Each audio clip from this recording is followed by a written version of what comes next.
Welcome back, pro wrestling fans. Welcome back, IWC. It's your old buddy, the guardian of chaos, Big Daddy, and I tell it like it is. I'll say that to say this. Coming to you live to tape 25 feet below the surface of the earth, here for another special edition of Story Time with the G.O.C. That's me, here on Guardian of Chaos, the YouTube channel for Chaos Corner. Sit back and relax. We're heading into an unbelievable weekend. Stay mentally, physically, emotionally, and spiritually fit. Surround yourself with like-minded people. Situational awareness is the key to life. Shout out to our Lord and Savior, Jesus Christ, because if He's for us, nobody else can be against us, especially here in 2024, in this day and age, and what's happening in everything from the government and political arena, to the environment, to wars, to the border invasion, to the economy, and everything else you could think of. And that's why I'm here, for a much-needed distraction in the insanity of the United States of America and around the globe. A stress reliever, not only for you, but for me as well. You come here to learn things, to get facts, to get history, not just opinions and viewpoints. So when you go to your next barbecue, or to the pool, or to work, the water cooler, the pub, the tavern, a venue, an event, wherever it is that you end up, that you can have a conversation, a normal conversation where you can communicate with people about knowledge and wisdom. And that's why you're here. In order to get respect, you have to start with respecting yourself. Once you do that, you open other people's minds to respecting you. And remember this, there's three types of people in this world: those who don't know what happened, those who wonder what happened, and people like you and the G.O.C. that make things happen. So sit back and relax. School is in session. Story time on Chaos Corner. Blood, sweat, and tears. Now remember, fans, I am reading along with this for the very first time, along with you. And I can't thank my channel subscribers and all my followers and members and people that are on this channel. I can't thank you. Much love and respect, more than I can say. I'm not going to give the usual shout outs. You know who you are. And for those of you that are unsubscribed, but I know you're watching, I don't know what you're doing. Really? Anyone? Bueller? Bueller? I don't know why you're here. If you're not subscribed, tap that bell, go to the community page, leave a comment, email me, inbox me, do something. Hello? Anyone home? McFly? I'm just saying. Sit back and relax. The love for professional wrestling, combined with enormous financial burdens, propelled Ric Flair into a more active role in a major American promotion in 2010. Here in the time machine on Chaos Corner. He joined Hulk Hogan and Eric Bischoff in TNA, a promising organization with a prime weekly cable outlet on Spike TV. TNA was looking for a breakthrough moment, and the promotion received a time slot opposite the WWE's Raw, rekindling the Monday Night Wars. Flair's role was initially as an observer, and he soon became a mentor to wrestling prodigy AJ Styles. He expanded his stable, adding Robert Roode, James Storm, and Desmond Wolfe, and later dubbed the group Fortune. At the Lockdown pay-per-view on April 18th, Team Flair was defeated by a squad led by Hogan, consisting of Abyss, Rob Van Dam, Jeff Jarrett, and Jeff Hardy. Flair feuded with Jay Lethal, a talented competitor with an uncanny ability to imitate the Nature Boy. During one particular TV segment, Lethal did his whole impression as Flair got more and more steamed in the ring. The comical scene included a classic back and forth of Flair's famous "woo"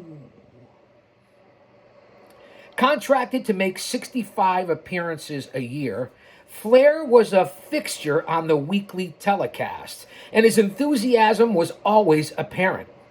His old rival, Mick Foley, joined him to renew their past feud, and they were never at a loss for words as they delivered memorable promos hyping their last man standing bout on October 7th. That match was a stark deviation for Flair, particularly after it descended into a straight hardcore contest with an assortment of weapons. Foley, who was bleeding from a previous wound minutes into the battle, took a baseball bat wrapped in barbed wire to the forehead of his 61-year-old opponent. That was how old Flair was then, 61. What is he now, in his middle 70s? And Flair was soon gushing as well. At one point, Flair took a big bump off the stage through a table, and another spot saw Flair jump off the top rope onto his rival, sending them both through a table in the ring. At the end, Flair struggled to get up and did his face flop onto thumbtacks that littered the mat, giving Foley the victory. The spectacle had to be seen to believe. Bear with me, fans, as I get tongue-tied with my linguistic skills. And you know you like it when I get tongue-tied. Flair was affiliated to TNA for the next 18 months. The road was bumpy at times, and both injuries and internal disputes at the promotion over money made things difficult, as we're all going through hard times. Did you know Amazon Music has more than just music? Already? We're 7 minutes in here and I already got heat with this fucking bitch.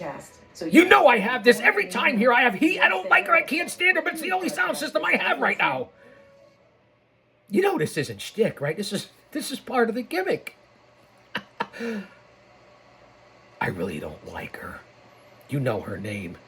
But if I say it, should I say it? Oh, we're only 7 minutes in. Alexa, play tropical beach sounds. Now she's going to talk back to me.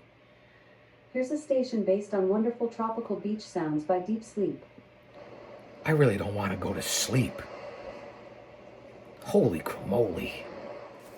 Where were we? I'm sure we'll get interrupted again. For my normal fans that are here, you know that I go back and forth with her all the time. Oh. All right, fans, let's focus. Focus, Chaos. Focus. In the midst of that run, Flair wrestled one of his greatest opponents, Sting, during September 15th, 2011 edition of Impact. The two had wrestled their first match 23 years earlier at a house show in Charlotte in December 1987, and only a few months later, Flair had made Sting a national star at the inaugural Clash of the Champions. Even though the match was physically slower than earlier encounters, the intensity and psychology remained, and their history made it a special occasion. You fans know I talk about it all the time. Emotional investment, ring psychology, storytelling. A lot of that does not translate to today's product in 2024. And that's just the facts. You don't have to be an insider, someone who was in the business that took the fucking bumps to understand that. If you're knowledgeable and educated and watch the product, and you're not a shill, a geek, a dweeb, a nerd, a neckbeard, a mouth breather, and all this dumb tribalism, which we used to call fandom, then you can understand today's product. I mean, this is not rocket science in 2024.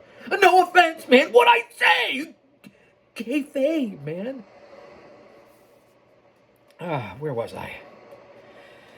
Flair went through his well-known repertoire, using everything from the low blow to his figure four leg lock. He was caught, as he often was, trying to jump off the top rope, and he ably moved when Sting attempted a splash in the corner, but Sting landed a huge superplex, recovered from being hit with brass knuckles, and forced Flair to submit to his scorpion deathlock.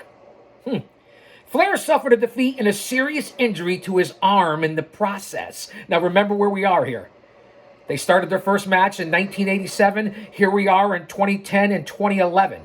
So we're going forward to go back and back to go forward here in the time machine on Chaos Corner. Coming up on episode 400. I believe I'm 1 or 2 shows away from episode 400 of Chaos Corner. Let that marinate. Let that sink in. Put that in your pipe and smoke it. Despite the pain and what was believed to be a broken bursa sac in his elbow, Flair was optimistic and upbeat. I feel great, he told the reporter. The following week, he went up to Boston to surprise the Red Sox second baseman Dustin Pedroia in the clubhouse prior to a game against the Baltimore Orioles.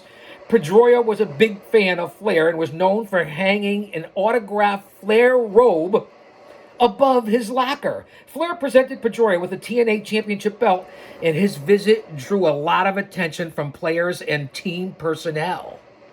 The players were awesome, Flair said afterwards. They were all so respectful and nice. The admiration for Flair was plentiful among professional athletes. And Flair extended his friendship to guys like Jim Harbaugh, Kevin Green, Mike Rucker, and Charles Barkley. In January of 2014, Harbaugh, who was the head coach of the San Francisco 49ers, invited Flair to deliver a pep talk to his squad on the eve of their NFC wildcard game against Green Bay in Wisconsin. The added motivation from Flair helped propel the 49ers to a victory 23-20. Interestingly, beginning with the Carolina Panthers and continuing with teams at all levels of sports, a post-game ritual invoking the name, spirit, and flamboyance of Flair became increasingly popular in the 2010s. The 2 claps and a Ric Flair, as it was known, was devised as part of a victory celebration, and teams used a custom, including the famous woo as they rejoiced. Sergio Brown, a safety for the Indianapolis Colts, added a unique spin to the tradition by quoting from Flair's renowned Rolex-wearing, diamond ring-wearing promo, and the entire routine was very entertaining. Flair had received great respect from his professional contemporaries in other sports throughout his career. And in 2012, he received a powerful acknowledgement from the then 3-time NBA MVP, LeBron James. Remember, fans, I'm reading this for the very first time along with you. So bear with me. I greatly appreciate that. All chicanery aside, when I was a kid, I loved wrestling, James explained. Flair was one of the guys I loved, too. I think he's probably one of the creators of what we call swag these days, with the Rolexes and the stretch limos and all the girls and all that stuff. He's like the creator of swag. Ric Flair definitely kept me watching TV, to quote LeBron James. While still employed by TNA, Flair got word that the WWE wanted to make him the only individual to be inducted into the Hall of Fame twice. This time around, he would be enshrined as part of the Four Horsemen, and Flair was thrilled. Being inducted once was one of the greatest accomplishments of my career. So I'm humbled and honored to be recognized again, Flair said in a statement. TNA and the WWE came to a mutual, agreeable deal permitting Flair to rejoin his old colleagues on WrestleMania weekend to take part in the ceremony. Eric Bischoff, whose hot and cold relationship with Flair went back more than a decade, was more than supportive of this recognition. Ric Flair is a very special individual in this business, he told V.O.C. Volk Nation Wrestling Radio. He's done some amazing things. He's not flawless. He's not perfect. He's not anything like that. But there is no one in this business that deserves that respect and the honor, quite frankly, of taking center stage on the biggest event in our universe, compared to what Flair's doing now in 2024 at the pizzeria and being inebriated all the time, and people want to make excuses for him, and he's Ric Flair, and that's Ric Flair, and he's the legend. That's all well and good, but respect people. Treat people how you want to be treated. Stop trying to use your celebrity and star status, Flair. You're ruining your reputation. And like I said 10 minutes earlier, in order to get respect, you have to start with respecting yourself. Once you do that, you open other people's minds to respecting you.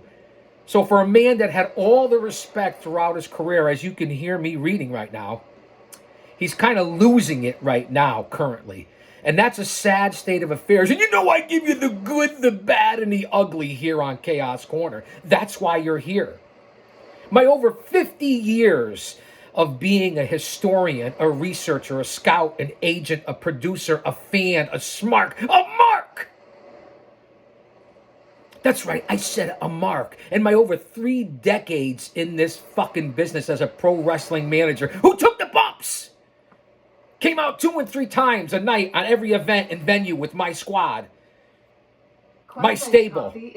And now I'm interrupted again by this bitch. You see how pissed I get? And I apologize for all this. But this is what you get here on the show. Alexa, play Tropical Beach Storms and stop interrupting me. Play a specific song with an Amazon Music Unlimited free trial on this Echo. I don't want that. It's free for 30 That's not what I days and want. $5 I'm trying to talk about Ric Flair. Cancel. Terms in the Alexa app. Alexa. Should I start your free trial and play Tropical Beach Storm? No. Play Tropical Thunderstorm play sounds. Similar music instead for free. Here's a mix based on Tropical Beach Storm by Silent Nights on Amazon Music. Sorry, I can't reach Amazon Music right now. I hate this bitch. And I don't like to use that phrase. 1 gram of sugar. You never know what's going to happen here. One man, unique, unscripted, live, unedited. That's what you get. Raw dog for you, the fans. Alexa, play Tropical Thunderstorm sounds. I guess we'll switch it up. You never did this. See, this is why there's no paywalls and Patreons or any of that baloney. Garbage. This is what you get. Like I said, one man, unique, unedited, unscripted, raw dog for you, the fans. As I was talking about my over 3 decades in this business as a pro wrestling manager who took the fucking bumps. And I know I'm repeating myself. But I keep getting distracted by this bitch. No offense, man. Just bear with me. Stay with me. This is the entertainment value that you get here on Chaos Corner. I apologize. We were back to Ric Flair being inducted into the WWE Hall of Fame while he was a part of TNA, going in for the second time as a part of the Four Horsemen, as we're 17 minutes in here. All right, here we go. Focus, chaos, focus. On March 31st, 2012, at the American Airlines Arena in Miami, Dusty Rhodes, the arch enemy of the legendary Four Horsemen, inducted Flair, Arn Anderson, Tully Blanchard, Barry Windham, and James J. Dillon into the WWE Hall of Fame. It was another landmark occasion, and Flair received his second gold ring. In the weeks that followed, Flair's status within the TNA changed, and he was officially released from the organization on May 11th. Reports initially circulated that Flair had skipped out on several TNA dates between May 10th and May 15th. And that he was trying to get out of his contract to jump back to the WWE. But that information didn't jibe with the timing of his release. And the WWE indicated that it had made no offer for Flair's return. Nevertheless, Flair was done with TNA, and his schedule was wide open for indie appearances, conventions, and autograph shows. And as I said all the time, and I'll say it again, the independents are the backbone of this business. That's where everyone starts unless you're already a talent from another sport. And that's where everyone goes back to get a payday. It's literally like, especially here in the last handful of years and moving forward, like a territorial system back to the 70s and 80s of pro wrestling. Don't forget that. Support independent pro wrestling. That's what makes all these stars. And I can vouch for that from my home at Paradise Alley Pro Wrestling with the Paradise Four, who worked under the guidance of the WWF and WCW. Pretty Paul Roma, Mario Mancini, Mr. Paul Perez, and Big Steve Tracy, a.k.a. Dave Paradise. Paradise Alley Pro Wrestling on all social media platforms. And the Hey Roma podcast. Is there an echo in here? Hello? Maybe. During the second week of August 2012, Flair ventured to Cave In Rock Illinois, to perform as a host at the 13th annual Gathering of the Juggalos Festival. What a joke that was. He was forced to depart early after the crowd began throwing bottles at the stage. Flair made his long-awaited return to the WWE on December 17th at Raw in Philadelphia in a surprise appearance. From the stage, he presented the Superstar of the Year Slammy Award to John Cena. Cena graciously accepted the award, but he turned around and gave it to Ric Flair before leaving the stage. With a major bone to pick, CM Punk and Paul Heyman confronted Flair, and Punk criticized both the Nature Boy and Cena, reminding everyone that he had been the WWE champion for 393 days. See how everything comes full circle? History repeats itself, whether it be in the world, the Bible, the empires, or pro wrestling. Pay attention. Flair was unimpressed. He took off his coat and walked to the ring to face the hobbled Punk, who was on crutches, and his manager. But Punk used one of his crutches to knock Flair to the mat, and he had the upper hand. Sly as usual, Flair resorted to his dirty tricks and poked Punk in the eye. Say that 3 times fast. Poke Punk in the eye, poke Punk in the eye, poke Punk in the eye. He proceeded to put Heyman in the figure 4. If I die, I want to die right here or with a woman from Philly, Ric Flair told the crowd a moment later. He's trying to do that, isn't he? He's trying to die in a ring, isn't he? He won't accept Roma's challenge, though, you coward. I'm just saying, man. Flair's participation on Raw continued as he found himself face-to-face with the members of The Shield. He received some timely help from Kane, Daniel Bryan, and Ryback, and he celebrated after fending off the attack. It's notable that earlier in 2012, shortly after WrestleMania, Flair's daughter Ashley decided to enter the wrestling business, and she traveled to Tampa to begin training under Steve Kern. That's right, Ashley. Charlotte Flair. Hello? With tremendous athletic ability, Ashley made remarkable progress, and she was added to the NXT Divas roster by August. She was also given the ring name Charlotte as a tribute to her hometown. As for Flair's son Reed, he was still improving as a wrestler and was slated to travel overseas with his father in January 2013 for a tour of All Japan Pro Wrestling. Konnichiwa, bitches. Arigato from the Chaos-san. In fact, the elder Flair was scheduled to lace up his boots to participate in a tag match on January 26th in Ota, Japan. When he was sidelined by a blood clot in his leg, Reed took his place, teaming with Kenji Muta in a loss to Tatsumi Fujinami and Seiya Sanada.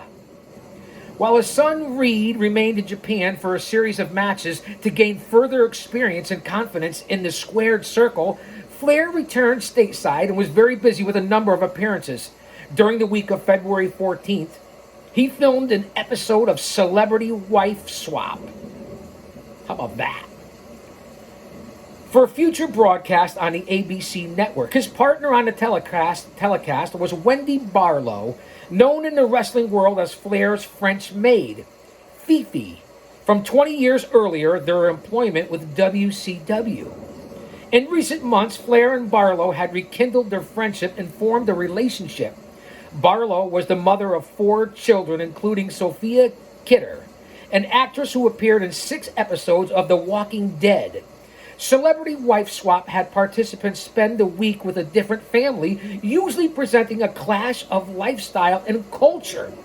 That certainly was the case as Flair traded places with his longtime friend and former ring rival, Roddy Piper, to spend the week in the Pacific Northwest.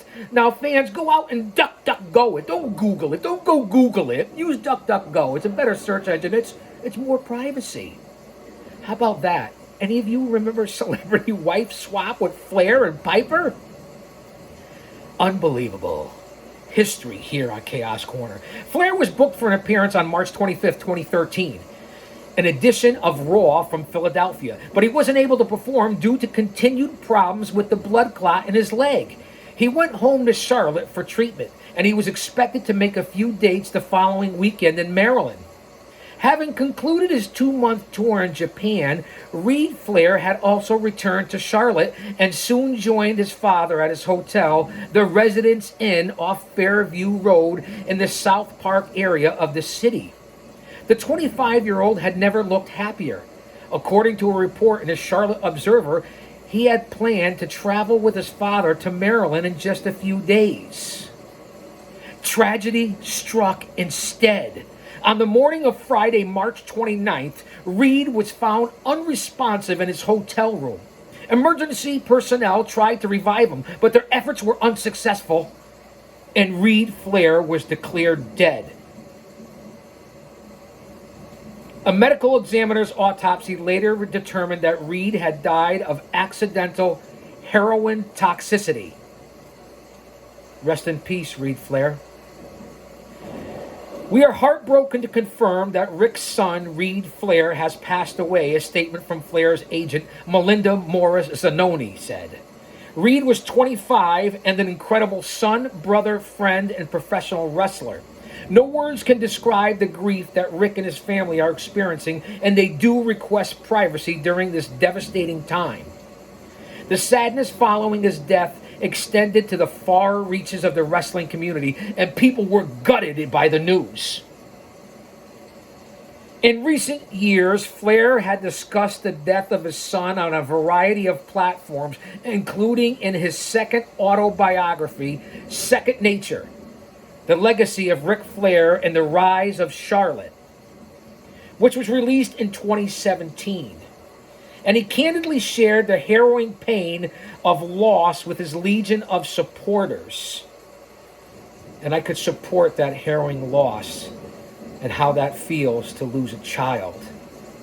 Because in 2015, I lost my oldest daughter to a lifelong illness, who never walked or talked a day in her life. She was wheelchair bound, needed 24-hour care.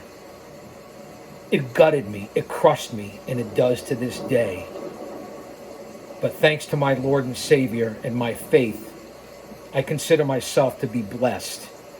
And I'm very humbled as I open up here honestly about my personal life and the loss of my oldest daughter. So I can relate to this, and this is why I'm reading this story.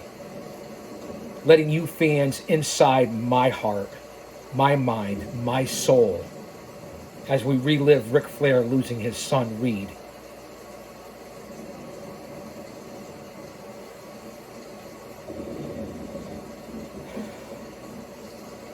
He also provided insight into Reed's private struggle, and Flair never held back.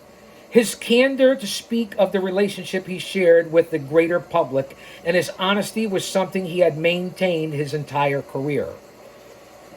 Taking all of his interviews and books into consideration, it's hard not to acknowledge him as one of the most revealing, outspoken, and expressive athletes of all time.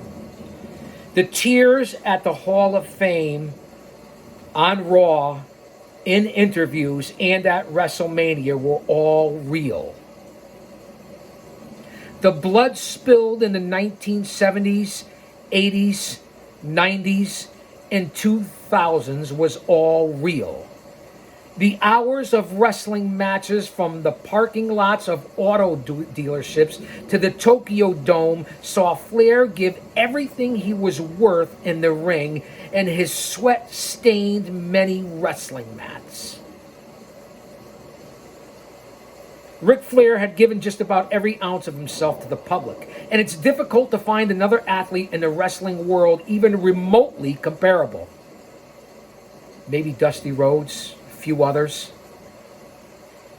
Flair never shied away from discussing a subject and was forthright about his divorces, his money problems, and his opinion on all things pro wrestling.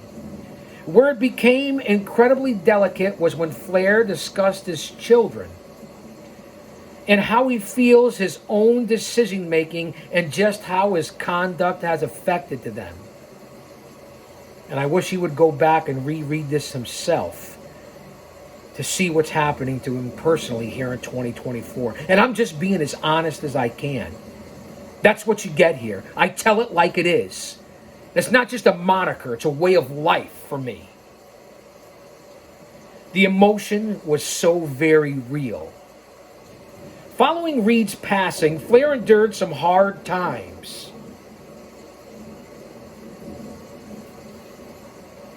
Physically and mentally. He reportedly spent a month in the hospital treating his blood clot before he relocated to the Tampa area to live with his close friend, Joe Gomez. That gave him the opportunity to watch Ashley's training. He traveled to Los Angeles in August to take part in promotional symposium to discuss the upcoming WWA 2K14 video game release. Despite Flair's innate ability to be charming and tell stories, WWE officials were not entirely pleased with how the event was handled. As a result, Flair was reportedly removed from a spot at SummerSlam, and contractual talks about more regular positions at the company broke off. Jim Ross, the host of the symposium, was ushered into a hasty retirement as well. However, Flair was back in the good graces of Vince McMahon by the summer of 2014. And he made a big appearance at Madison Square Garden on July 12th. He interacted with Triple H and Bray Wyatt, rest in peace, Wyndham Rotunda, even throwing a few punches the latter's way before John Cena beat Wyatt to retain his WWE Championship. I know I said Cena. It was Cena, I know. I'm reading this for the first time. Cut me some slack, man.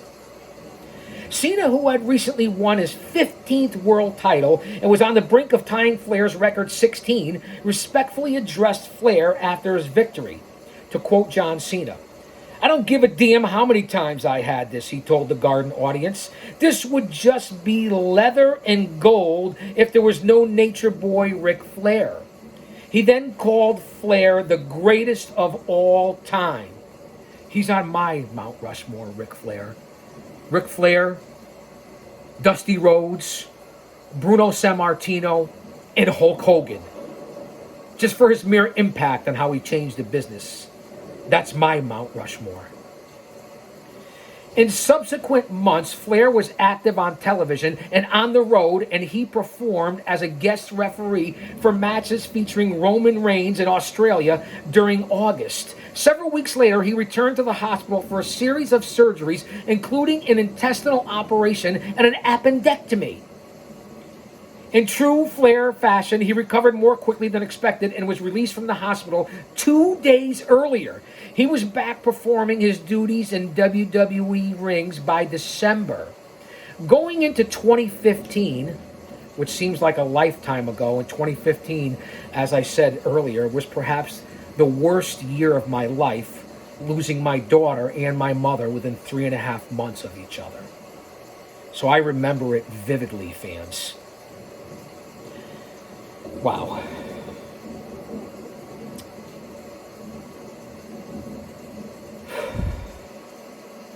Flair continued to make sporadic appearances for the promotion, mainly on big occasions, and turned up at a special Hulk Hogan Appreciation Night at Madison Square Garden on February 27th. Along with other Hall of Famers, he participated in a backstage segment at WrestleMania 31 in Santa Clara, California, and celebrated the Intercontinental title victory of Daniel Bryan. On May 6, 2015, the initial episode of Woo Nation, a new podcast program hosted by Flair and Conrad Thompson, made its debut on the CBS Radio Playlist Network. Kurt Angle, the acclaimed Olympic gold medalist, was the first guest, and over the following weeks, the likes of Mick Foley, Bret Hart, Terry Funk, Steve Austin, and Jim Cornette were interviewed. And out of those 5 names that I just mentioned, I worked professionally with 4 of them. And that's why you're here. How many other people in this community, this space, can say that? That's why this channel is no better, but it's unique in itself. And I'm proud of that.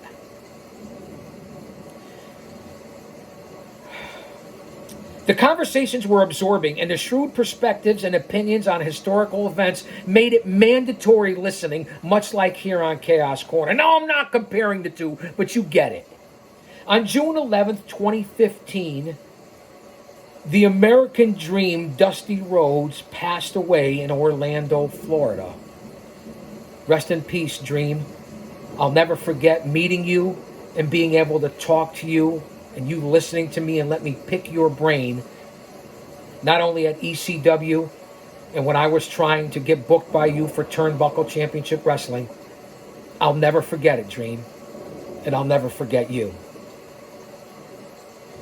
He was 69 years old. Rhodes had been an early influence on Flair dating back to the early 1970s. As Flair rose in prominence, a sharp competitiveness between the two men manifested, leading into challenges in their personal and business relationship. In the ring and behind the microphone, Flair and Rhodes brought out the best in each other, and the ongoing feud between Rhodes and the Four Horsemen was a hot point during the heyday of Jim Crockett Promotions. No better times in this industry. Despite all their hostilities, there was an equal amount of respect and friendship, and they were close in recent years. Flair always recognized Rhodes' importance, and in 1987, he told a reporter, and I quote, "Dusty Rhodes has had a great impact on our sport.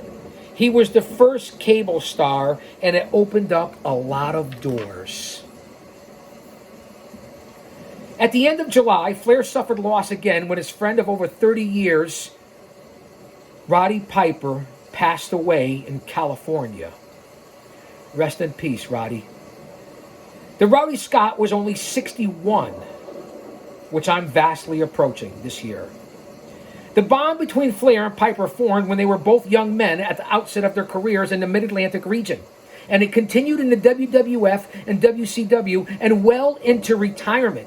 The lightheartedness in their appearance on Celebrity Wife Swap was a testament to their enduring friendship. Flair traveled to Oregon and was a speaker at Piper's funeral. Ashley Flair's growth as a professional wrestler was extraordinary. She was a natural in many respects, much like her father had been, and was destined to be a world-class second-generation star. On September 20th, 2015, Charlotte used her Figure 4 variation submission hold called the Figure 8 to force Nikki Bella to concede, and she won her first WWE Divas Championship women's title, we'll call it. In interviews, Flair expressed his delight in her success, calling her victory for the Divas belt the proudest moment of his life.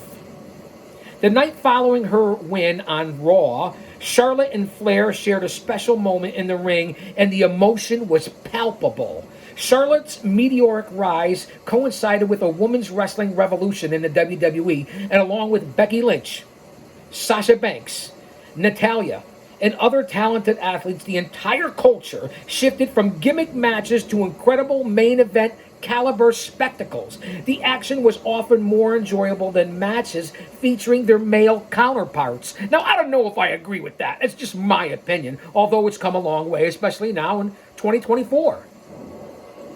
Flair soon joined Charlotte as her second, interfering in matches to ensure she'd keep her title. Charlotte also used tricks from the Nature Boys' villainous playbook, adding another dimension to her already versatile repertoire.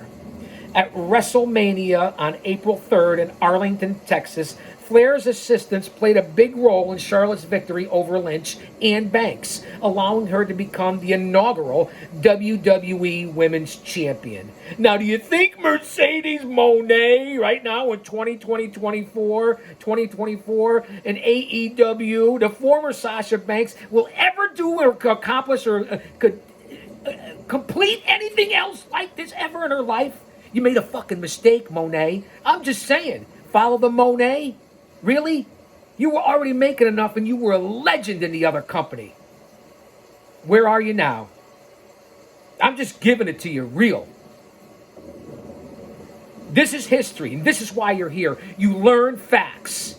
It wasn't that long ago, although it seems like a lifetime since what's happened in this world since 2020.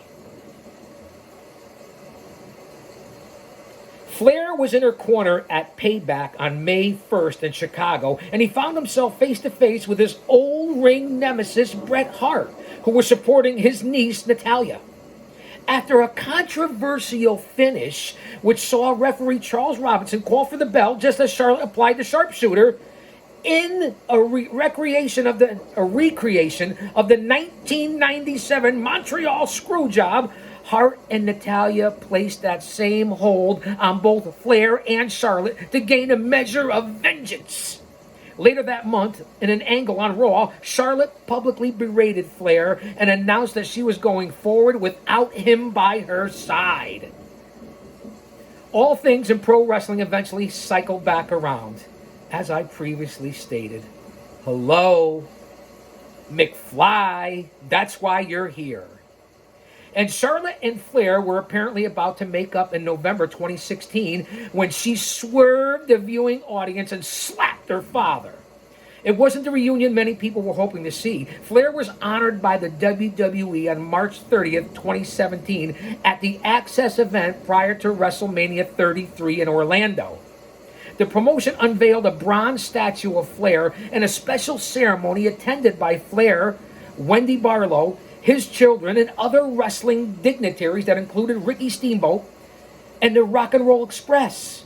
Triple H, who revealed the sculpture, told Flair, and I quote, "Over the years, you have gone from being my hero, my inspiration, to one of my best friends. This is about one thing, and it's about the one thing you're about. And that one word is always and will be for you," and something that we take seriously here on Chaos Corner: respect. For good reason, respect was very important to Flair, and he always appeared to respect the people who respected him. Those who spent time with Flair understood that alcohol was a big part of his life.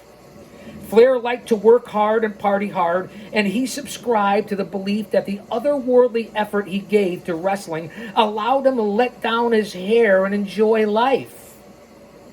His drinking was discussed in his 2004 autobiography, and allegations of excessive use as well, were mentioned in court documents. We all have our demons. You learn to control them and get over them, hopefully. In Jesus' name, amen. In interviews, Flair never avoided talking about his penchant for the nightlife, and he was attracted to the social culture of high-end bars around the world. Admittedly, he had several dark periods in which his drinking was heavily particular following the death of Reed. And as you heard me mention earlier, I can vouch and attest to that in the death of my oldest daughter. And me, myself, being as honest and open as I can right here, crawled up inside a bottle myself for a while. And thankfully, I'm much better at this point in my life. That's why I chose to read this chapter of blood, sweat, and tears, and the similarities that occur in people's lives. I drank myself to death for a year, he said. 10 o'clock in the morning to 2 o'clock at night. It's the only way I could get away from it. Flair hadn't been acquainted with the word moderation, but despite the extreme prevalence of drugs around the business, he never went in that direction, and I'm thankful I never did either. He didn't need them, and he lived the rock and roll lifestyle in his own inimitable fashion. For all the years he was the NWA champion and represented the alliance on a global scale, he partook in the pleasures of being on the road, and he found a balance between being a party animal and a respectable professional. Across the millions of miles he traveled, the scores of late-night establishments he frequented, and the claim that he had encounters with 10,000 women, wow.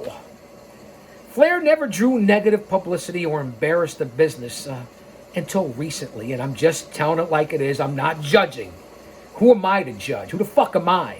I'm not judging. I'm just presenting the facts as we know them, and I know them now to be. No judgments. Flair never drew negative publicity or embarrassed the business. I just said that. In fact, there were no stories of improprieties or scandals during his time as champion. Harley Race, who wasn't the kind of man to compliment someone unless they truly deserved it, called Flair a class act. And the regard for Flair as a person was shared by individuals inside and outside of the business. That's why I say Flair right now is damaging his lifelong reputation. I'm just saying. Even with those he met at autograph signings, airports, or elsewhere in his travels, he attempted to put his best foot forward. Again, what I just said, and what's recently happened with Ric Flair over this last, we'll say, 5 years.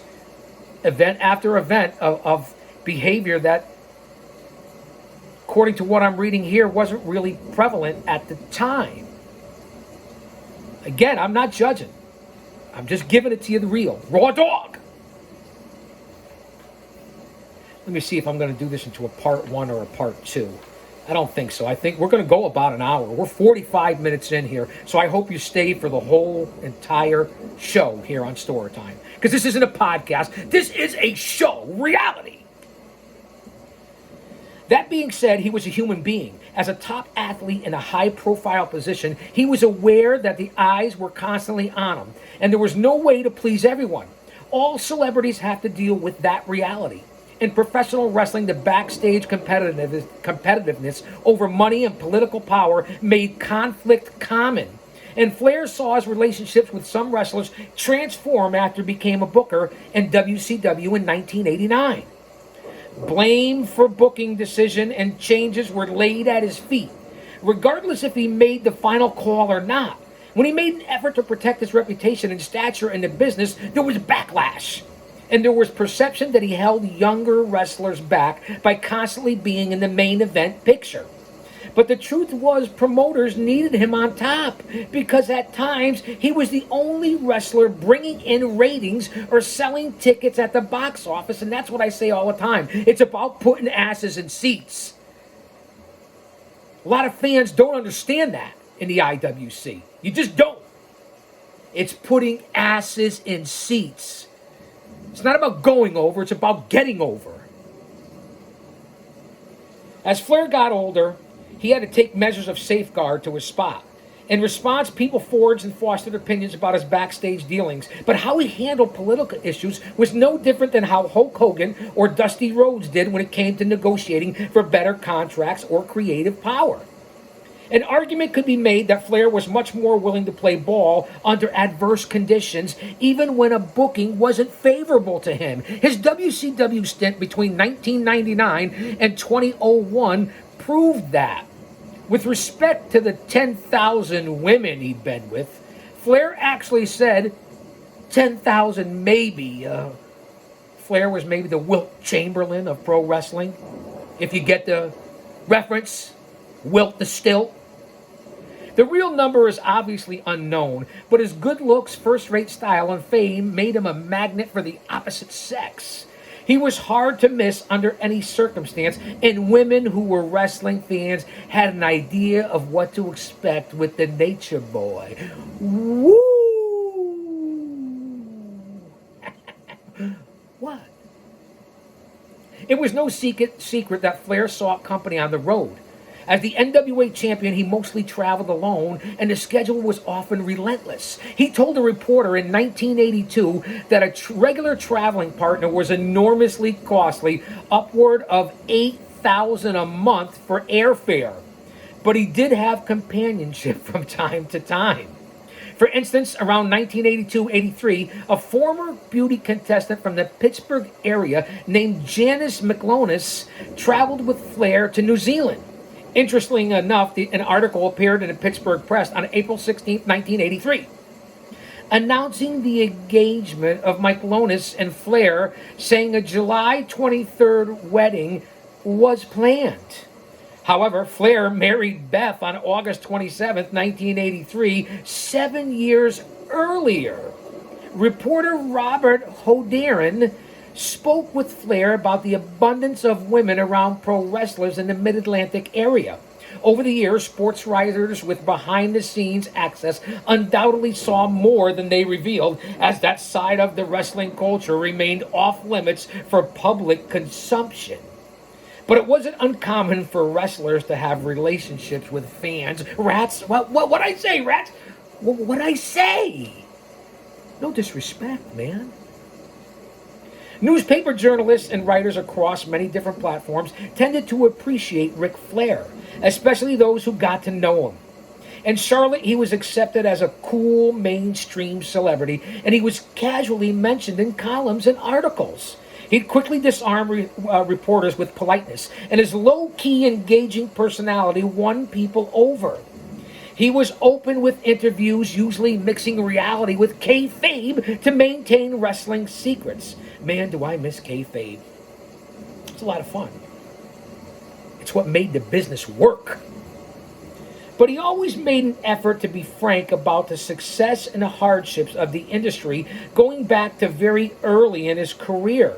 In 1978, he appeared on Sportsline on W.S.O.C. AM in Charlotte and talked quietly about the travel, the money, the injuries, and the insecurity of pro grappling with host Phil Newman. Flair's stories and the way he presented himself during promos made it all the more real and intense. The words might have been bunk to promote a storyline, but Flair made it genuine, and he could shift gears when it was necessary to increase the dramatic effect. He was usually calm and collected off camera. In 1984, a reporter in a small town, North Carolina, wanted him to demonstrate his television talk.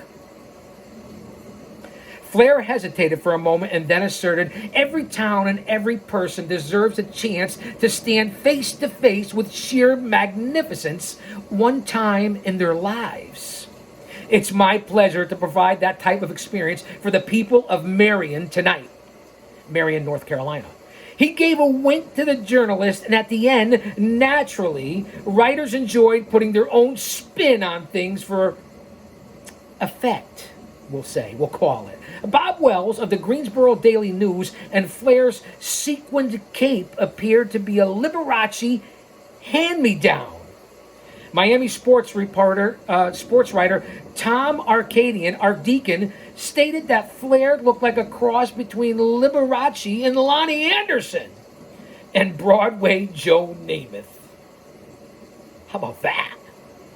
Noted columnist Dave Barry referenced Flair's extravagant pre-match robe and said it was drag queen style. He also felt Flair used artificial forehead blood rather than razor blades. Now, you know that's a bunch of horse shit, right?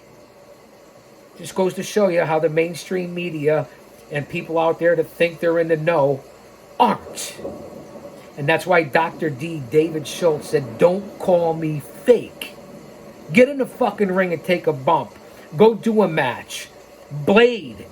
And then tell me how fake it is. Hit the ring ropes. Take a body slam or a suplex. Let me put you in a side headlock or a full Nelson or hit you with a fucking folding chair. And then tell me. Until you've experienced it, don't open your fucking mouth." I apologize for the cussing. I get a little carried away here on Story Time. Again, my apologies. It's not my intent to cuss this much. But it happens. Mike Mooneyham and Tom Sorensen, two talented sports writers, probably knew Flair the longest and penned articles about the Nature Boy for decades. Pittsburgh journalist and radio host Mark Madden, who acknowledged Flair as the hero growing up, was another well-spoken yet sometimes controversial figure with a long-standing friendship with Flair. Wrestling pundit Bruce Mitchell, a longtime writer for the Pro Wrestling Torch, was a Flair expert, and his articles always made for interesting reading. Same went for historians Dick Bourne, David Chappelle, no, not the comedian, and Richard O'Sullivan, each of whom were not only dedicated to studying Flair's life and history, but sharing that information with the greater wrestling community. With mention of Mark Madden, it's notable that his association with Flair, I apologize for the rumbling, stumbling, bumbling here, hit the skids in a public manner in March 2022. Following a several-month stint as co-host of the Woo Nation Uncensored podcast, other relationships over the course of Flair's life seemed to end in a similar manner. Due to business disagreements or personal reasons, and opinions about those situations, of course, vary, as I stated earlier, to the recent activities of the Nature Boy. Just giving you the facts here on Chaos Corner. As mentioned, Flair avoided scandal when he was the perennial world champion in the 80s and 90s. The darkest cloud, which in the opinion of some still casts a shadow over him, comes from the allegations surrounding the 2002 plane ride from hell. The old helicopter. Unfortunately, I was witness to the helicopter at the Boston Gardens back in the middle 90s. What'd I say, man? I'm just telling the truth. Raw dog. The helicopter. Okay. The situation made news at the time, but it didn't garner a wider exposure until the Dark Side of the Ring featured the story in 2021. So we're here in current times, 2021, 22, as we're in the middle of 24. On the flight, attendants offered her a version. One of the flight attendants offered her a version. Remember, I'm reading this for the first time. Although I lived it, I know about it, I know the history, bear with me. I'm a pretty damn good reader here on Storytime, huh? What do you think? Leave a comment as we're 55 minutes in on Chaos Corner. One of the flight attendants offered her a version of what happened in the episode, and it was a revelation to many viewers. Flair denied that the incident occurred. From all reports, it's obvious that things on the flight were out of control, the plane ride from hell, and there are forever going to be different accounts of what transpired. There is another unavoidable topic that has to be addressed, and it's the subject of racism, which I don't like to talk about here because everybody wants to play that card. And here on Chaos Corner and with the G.O.C. personally, your race card has been declined. In an interview with Kayfabe Commentaries, former referee manager and the WWE Hall of Famer Teddy Long revealed that Flair used the N-word when talking to him. Racism was long plagued wrestling, and the sport has had to overcome a lot of prejudice to get where it is today. For decades, wrestling was rife with racial discrimination, and many old-school promoters of earlier generations portrayed characteristically biased and bigoted leaders of the industry. I can't speak against that because a lot of this is factual. And we've come a long way since then. We've definitely gone backwards in race relations and division because that's what the government wants. So people are jumping on that train. Don't fall for it. Whether you're white, black, brown, red, yellow, we're all the fucking same. We're human beings and we all bleed red. And the sooner you realize that, and we realize this, maybe we could save this fucking country. It came naturally to them and didn't deter audiences when promoting wrestlers of color. They used racial stereotypes to sell tickets. Same thing in the 70s with the Italians, the Hispanics, the Russians, the foreign adversaries, the Iron Sheik, Sergeant Slaughter. It goes on and on and on. Not only black, Hispanic, Italian, Irish, Polish, Russian. That's what the pro wrestling world did, even during wars. If you remember Slaughter, the Sheik, so on and so forth. There's many examples not limited to just one race or culture. And I say that every time. And if you don't like it, you could change the channel. I'm giving you the facts. I'm not sugarcoating anything. That toxicity permeated throughout the sport, and some wrestlers didn't even try to hide their heinous views. Flair inherently heard racist language early in his career while traveling the circuit, and a few years later he used words and phrases in mid-Atlantic promos that wouldn't stand up, rightly so, in today's world where everybody's a libtard and everybody has cancel culture. So I get it. So this is very, very true. And if I ever told you what I heard and what I was called on a daily basis, I spent 25 years behind the walls. I was a bounty hunter, a repo man, private security, a bodyguard, a private investigator, worked in all the clubs from pillar to post and coast to coast and border to border. And I was called the N-word on almost a daily basis. I want you to think about that and remember that as I give you the truth here on Chaos Corner. Me personally was called the N-word for over 20 years of my life. It's not just black. It's white, Hispanic, and the word and the phrase is used all the way around by a lot of different people in different cultures, men and women. They popularize it and glorify it in movies and in music. and then want to play the double indemnity card and double standards. No one should use it. I'm just giving you my viewpoints. And again, this is my channel. Don't come on here and tell me what to do. I don't tell you what to do. No matter who you are, what you claim to be, and where you're from. Remember who I am.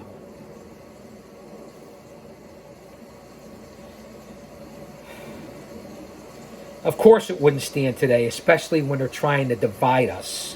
Cody Rhodes, in a podcast appearance, mentioned the shameful phraseology being used at the time, and Flair responded by saying, "Back then, you didn't think about it.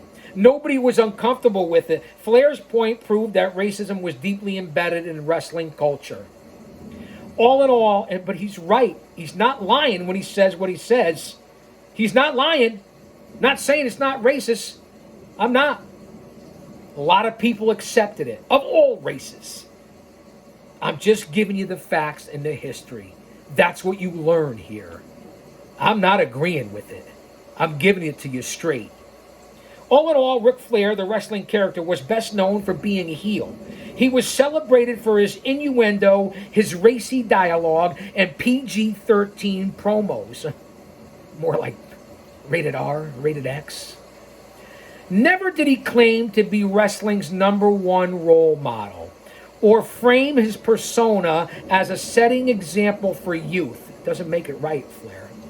His matches were technical and athletic, but he was not the poster child for sportsmanship. He cheated to win. Once the Four Horsemen came around, they relied on a gang mentality to abuse their foes. Outside the ring, Flair chased women and enjoyed the nightlife. His conduct earned an adults-only rating at times, as he tried to garner laughs from the people around him. Mistake number 1, trying to impress other people. Worry about yourself and impressing yourself instead of others. Don't be a follower, be a leader. It's not about what other people think. Remember that. Be the best person that you can be. Treat people how you want to be treated. It's pretty simple. I can't get much more raw dog than on this episode of Chaos Corner. I wasn't role model material in any shape or form, regardless of how appropriate he was. It wasn't. Flair was just being Flair, which doesn't make it acceptable, in my opinion. A lot of people say, well, at least I admit how I am. Does that make it right and acceptable? I'll give you the credit for being honest. Doesn't make it right.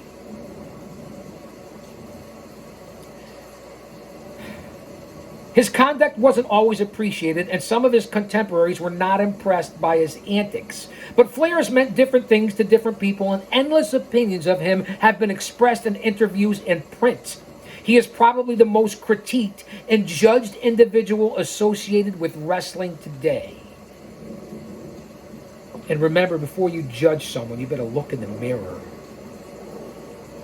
We're all going to kneel someday, and we're all going to confess. It's just that simple. For decades, Flair lived the lifestyle he wanted to live. And his extreme conditioning and good health made it possible, although he has about, not 9 lives, about 13 lives. But the toll on his body was incredible. And in August 2017, his life came to a crashing halt.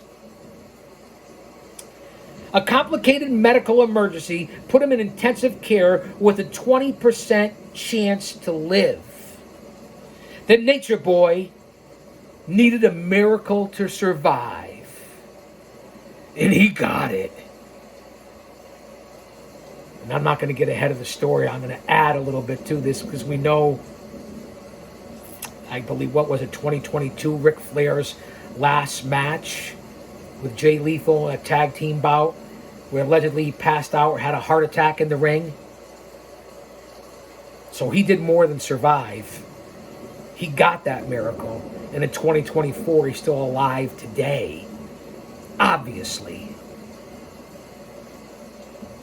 So I hope you found this edition of Storytime here on the channel for Chaos Corner sobering reality, along with some entertainment. We're over an hour into this episode, but I wanted to prove some points in history to you, the fans, out here on this channel. Again, much love and respect. God bless you all. I love you all, and I mean that. We'll be back with more story time with your old buddy, the Guardian of Chaos, because I tell it like it is. I'll say that to say this. Don't you dare miss it.